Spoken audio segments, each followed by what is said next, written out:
এই ভাই তাড়াতাড়ি স্টার্ট কর। আরে ভাই স্টার্ট কর না। এই তুই কি করছিস?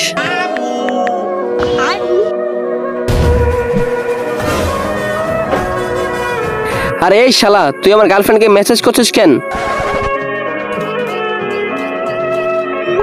এই দেখ কতগুলো আই লাভ ইউ। এই বেবি, কি হয়েছে বেবি বলো? আরে বাবু তুমিও এখানে? আরে ও তোমার বাবু না আমি তোমার বাবু? চুপ, এখন কাস্টমে ডিসাইড হবে কে তোমার বাবু। এই নে। আরে তুমি আমাকে দাও, আমি খেলি। তারপর কি হলো তা দেখার আগেই বন্ধুরা, তোমরা যদি এই ছবিটিকে সুন্দর মনে করো তাহলে ভিডিওতে একটি লাইক করে চ্যানেলটিকে সাবস্ক্রাইব করে দাও। আর তুমি কোন ক্লাসে পড়ো সেটি কমেন্টে লিখে যাও।